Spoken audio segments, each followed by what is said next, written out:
Now, you get skills by paying attention. You know what skills I'm talking about, right? Skills in the bedroom. The skills in the bedroom.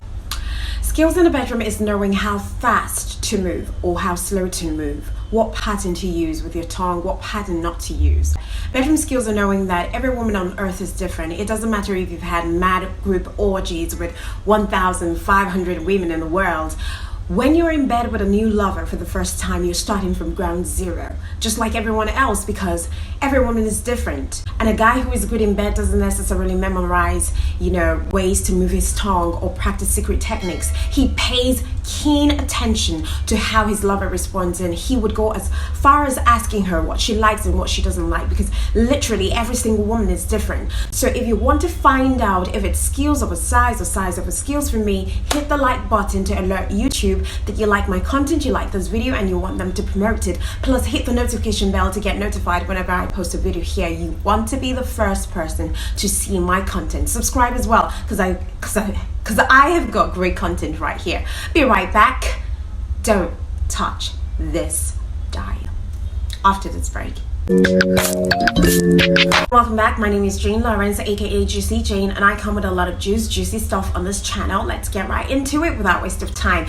Now, when it comes to sex and satisfaction, the size of the manhood is very important, but the man's skills in bed is way more important, even much more important than the size. For most female that I know of, the size is very crucial, but that only comes second behind the skills of the owner. If a woman cannot shiver under your touch, if your moves in the bedroom are very weak, if there is no zest, if there is no pump, if there is no energy, then it doesn't even matter what you're packing, because far beyond your size, you need to know how to handle your woman in ways that gives her a cataclysmic, orgasmic experience. You need to give her crazy orgasmic experiences.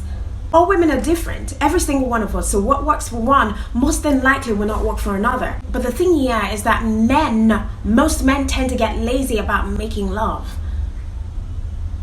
Especially as they get older, they tend to get more complacent and end up forgetting what their women like or want.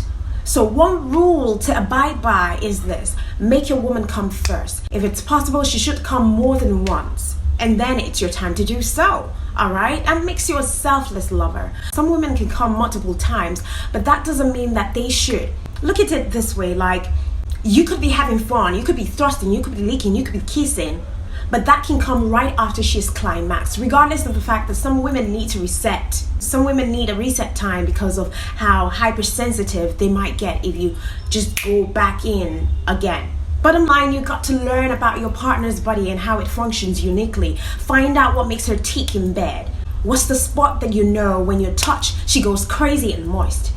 And that spot might be very unconventional, like the back of her knees or her ears, or even just running your hands through her hair continuously can be a huge thing for her. Find it and don't just stay focused on universal spots that we all know. Now, let me set it straight for men who come and say that I am emasculating men or I hate men. It's just common sense. A woman's anatomy is different from men's anatomy. And so it takes a longer period of time for us to reach our climax than it takes for you men. It's simple. If you're a good lover, you would know this. And so it's advisable for you to make her come first before you come. This is just basically simply understanding the different anatomy and physiology between men and women. So you must know that being spontaneous, being curious, and being imaginative about lovemaking with your partner will keep her engaged and entertained. Plus, your looks and stamina is an integral part of you being a skillful lover. And so it's very important for you to have cardio and aptitude to satisfy your partner if you want to be considered skillful at all. Without a doubt, having six packs or just looking chiseled are good. You're a good eye candy, but I'll tell you this: all that won't matter if your agility level is below par. If you can't outlast your partner physically and bring them to an orgasmic experience, then all that will be for nothing. The look and what you're packing will just be for nothing.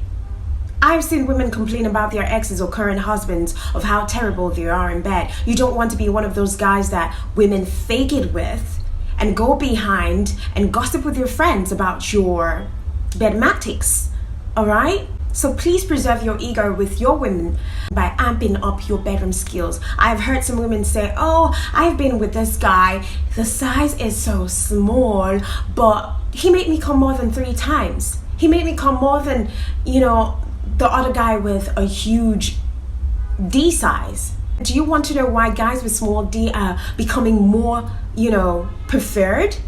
It's because they've learned how to be very skillful with their tongue, their hands, and even breathing inclusive. You could actually use your breathing technique to get your woman more wet. See, if you're going to be doing the adult stuff, then I urge you to take out time to study the art of lovemaking, just as you study other non-sexual areas of life or of interest. And just be good at it in such a way that you're looked upon like a Greek god in the bedroom. Learn some anatomy, her anatomy, landmarks that make her climax. If you can reach your cervix, do not pound on it. Do not pound on it. You could caress it with the tip of your D. Some women can get what's called cervical orgasm. Yes, of course. See, the woman's body is capable of explosive orgasms. You just need to learn it. Some women can come from that. Some can do so from having their nips stimulated. There's so many nerve endings that could trigger such responses in her body. So go ahead and find it. Finding them makes a lot of great movement. And also, just because you know that she enjoys you being inside of her, it doesn't mean that you don't have to stimulate other areas of her body. You've got 2 hands and a mouth. Put them all to work. The better if you can multitask on her body while you're thrusting. Damn, you'll be a machine. A sex machine for that matter. And also, being skillful is knowing what angles work best. The angle in which you as a man come in. You've got to pay attention to that. Most guys just get into the jackhammer mood or don't pay attention much as to what they're doing once they're in there. Please pay attention to the angle and damn, be flexible. Be flexible. We love a guy that can whine while he drives in and pulls out. You whine your waist while you're thrusting. Someone who can be planking while thrusting. Are you getting the picture that I'm trying to paint? It's not every time that you kneel and thrust or lay and thrust. Sometimes give us uncommon posture, irregular angles, all right? We'll take that over your size any day, any time. Any man that can good gets us stigmatized. And it doesn't matter what the size is. If the woman doesn't feel overall vibration from, the crown of her head to the sole of her feet, if she doesn't feel her clit throbbing, man, you haven't really been skillful enough on that body. That's to be honest with you. Let her feel that you leave her after you're done. Trust me, it's not about being aggressive with her.